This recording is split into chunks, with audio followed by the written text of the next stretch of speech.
மகா இரக்கமுள்ள என் தேவனே, ஏசப்பா, இந்த நாடு கூட தகப்பன ராஜா, அப்பா தகப்பனே, இந்த மூன்றாவது வார்த்தை பேசும்படி தகப்பனே இந்த அடியனை அப்பா எடுத்துள்ள நன்றி அப்பா. ஆண்டவரே, 2 வார்த்தை பேசிய அவர்களை ஆசீர்வதிங்கப்பா. 3வது வார்த்தை பேசின சாமி சகோதரியோடு நீங்கள் ஆசீர்வதிங்கப்பா. இந்த அடியனையும் ஆசீர்வதிங்கப்பா. என்னிலிருந்து நீங்கள் பேசின தகப்பன ராஜா, அப்பா உங்களுடைய கிருபை தாங்கட்டப்பா, நடத்தட்டும் தகப்பனே. ஆமென். இயேசு சிலுவையில் பேசிய 3வது வார்த்தை பராமரிப்பு. வாசிப்போம்.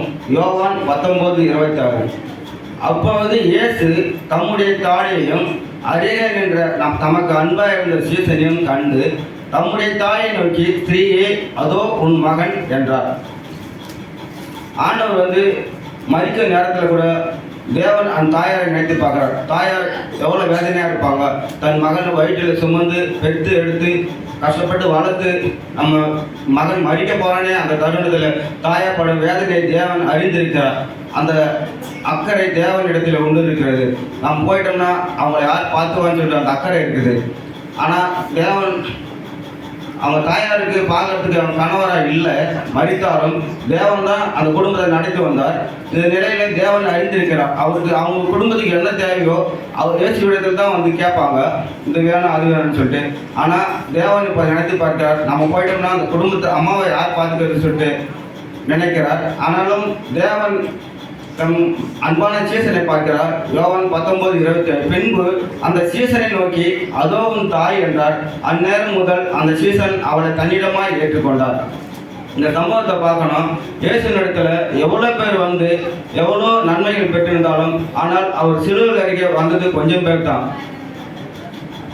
ஆனாலும் தேவன் இந்த நேரத்தில் கூட தன் தாயாரை பார்க்கிறார், அன்புள்ள சீசனை பார்க்கிறார். யோவான் 19:25. இயேசுவின் சிலுவையின் அருகே அவருடைய தாயும் அவருடைய தாயின் சகோதரி கிளையப்பா மரியாளும் மகதலேனா மரியாளும் நின்று கொண்டிருந்தார்கள். நம்முடைய இயேசு மரண தருவாயின் நேரத்திலும் தன் தாயை குறித்து அக்கறை உள்ளதாக இருந்தார். தன்னை தேடி வந்த மக்களை குறித்து அக்கறையாக இருந்தார். தன் கூட இருந்த சீசரை குறித்து அக்கறையாக இருந்தார். இந்த அக்கறை உள்ள தேவனை கரங்களை தட்டி நன்றி சொல்வோம். 20:12. உன் தேவனை கர்த்தர் உனக்கு கொடுக்கிற தேசத்திலே உன் நாட்கள் நீடித்திருப்பதற்கும் உன் தகப்பனையும் உன் தாயையும் கனம் பண்ணுவார்கள். எபேசியர் 6:2. உனக்கு நன்மை உண்டாயிருப்பதற்கும் பூமியிலே உன் வாழ்நாள் நீடித்திருப்பதற்கும். எபேசியர் 6:3. உன் தகப்பனையும் உன் தாயையும் கனம் பண்ணுவார்கள் என்பது வாக்கு தத்தமுள்ள முதலாம் கற்பனை. பாருங்க, வசனத்தில் அதிகமாக தாயும் தகப்பனை தான் கனம் பண்ண சொல்றாரு ஆண்டவர்.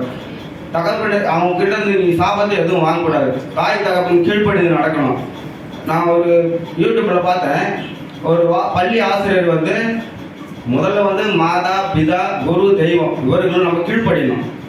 அதனால தான் ஆண்டவர் சொல்றாரு, பெரியவங்களுக்கு கீழ்ப்படியணும், மாதா குரு கீழ்ப்படியணும், தாய் தகப்பனை கீழ்ப்படின்னு சொல்லிட்டு. ஆனால் அந்த யூடியூப்ல பார்க்குறேன், ஒரு வாத்தியார் ஒரு பையன் ஸ்கூலில் சிகரெட் பிடிக்கிறான். அதை பார்த்துட்டு அவங்க டீச்சர்கிட்ட சொல்றாரு, அந்த பையன் நான் கேட்குறாங்க, ஒரு பார்த்தாரணும் அப்படின்னு சொல்லிட்டு. அந்த பையன் என்ன பண்ணுறான், அந்த யார் சொன்னதுன்னு சொல்லிட்டு அவர் சொல்கிறாங்க. அந்த பையன் என்ன பண்ணுறான், அவரை வயிற்றுலேயே குத்திடுறான். அவர் என்ன பண்ணுறாரு, வயிற்றை பிடிச்சின்னு அப்படியே உட்காடுறாரு. ரொம்ப இது தப்பு இல்லை. இது ஒரு ஆசிரியர் நீ நல்லா இருக்குன்னு தான் பார்க்குறாரு, நல்லா இருக்குன்னு பார்க்குறாரு. அவரே படி பண்ணும்போது ரொம்ப கஷ்டமாக இருக்குல்ல. அதனால் அவர் ஆசிரியர் நல்லா இருக்குன்னு சொல்லிட்டு தான் அவங்க திருத்தணும் தான் பார்க்குறாரு. அதுபோல் நம்ம ஆசிரியர் நம்ம எப்போதும் வேதத்துக்கு கீழ்படியணும். அவங்க உலகத்தை அப்படியே இருக்கலாம், கிறிஸ்துவ பிள்ளைகள் அப்படி இருக்கக்கூடாது. கிறிஸ்துவ போல இருக்கணும். நம்ம எப்போ கீழே விழுவோம்னு சொல்லிட்டு சாத்தான் பார்க்குறான். சாத்தானுக்கு நம்ம அதுங்கள இடத்தை நம்ம விட்டு தரக்கூடாது. இயேசுக்குள்ளே நம்ம அன்பாக இருக்கணும். எப்போதும் தாய் தகப்பனுக்கு கீழ்படியணும். தாய் தகப்பன் என்ன சொல்கிறாங்களோ அது கீழ்படி நடக்கணும். உன் தேவனாய கர்த்தர் உனக்கு உபாகம் 5:16. உன் தேவனாய கர்த்தர் உனக்கு கொடுக்கிற தேசத்திலே உன் நாட்கள் நீடிப்பதற்கும் நீ நன்றாக இருப்பதற்கும் உன் தேவனாய கர்த்தர் உனக்கு கட்டளையிட்டபடியே உன் தகப்பனையும் உன் தாயையும் கனம் பண்ணுவாங்க. இதில் பாரு, நிறைய வசனத்தில் உன் தாயும் தகப்பனையும் கட்டளை தாயின் தகப்பனையும் கனம் பண்ணுவான்னு. அதுபோல தான் நம் தாய் தகப்பனை கனம் பண்ணோம். அப்போ தான் உன் ஆயுசுகள் நீடித்து இருக்குமா.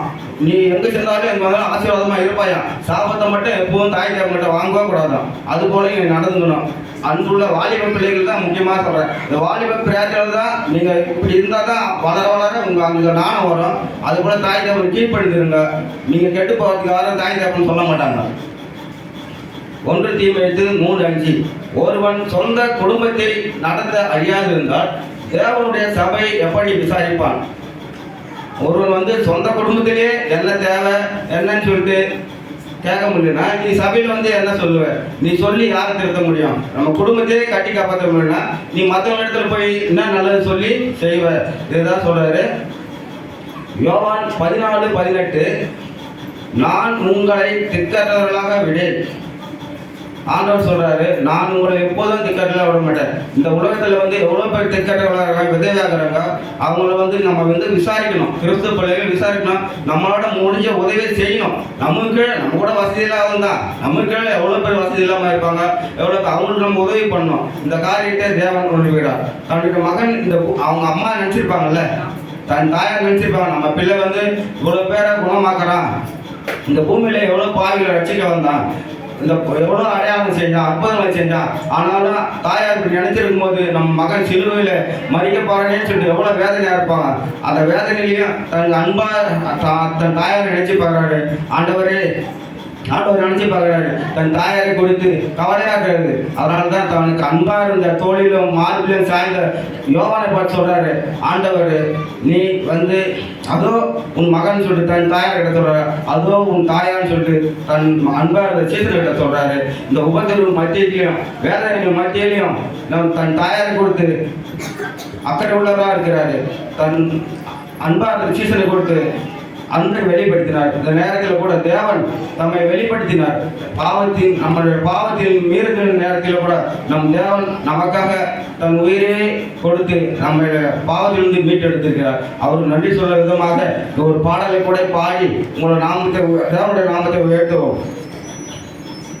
யாரிடத்தில் சொல்லி நான் அழுவேனையா, யாரிடத்தில் சொல்லி நான் அழுவேனையா, என் ஆத்துமாவே எனக்குள் அழுதையா, என் ஆத்துமாவே எனக்குள் அழுதையா, மனிதர் அன்போ மழை என்று காட்டியே உம்முடைய அன்போ உண்மை என்று உணர்த்தியே, மனிதர் அன்போ மழை என்று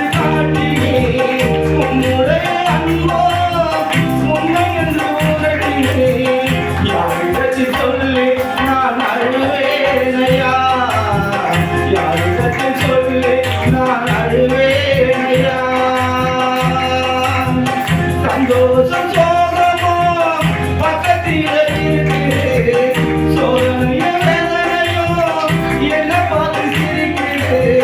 சந்தோஷம் சோகமோ பக்கத்தில் இருக்குது, சோதனையோ வேதனையோ என்ன பார்த்து சிரிக்குது. மனிதர் முன்னே அவமானப்பட்டதில்லை, இயேசுவோ என் மேலே இறக்கப்பட்டாரே. மனிதர்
தகப்பனே, இந்த மூன்றாவது வார்த்தை பேச முடிய கிருபை நன்றி அப்பா. அப்பா, மனிதரின் அன்பு மாயமானது தகப்பன் ராஜா, உங்களுடைய அன்பு உண்மையானதுன்னு சொல்லி வெளிப்படுத்துறீங்க தகப்பனே. உமக்கே கோடான உங்களுக்கு சோத்திரம் தகப்பனே. எங்களை தாழ்த்துறோம் அப்பா. உங்களுடைய நாமத்தை உயர்த்துறேன். இயேசு மூலம் ஜெபிக்கிறேன் நல்ல பிதாவே. ஆமென்.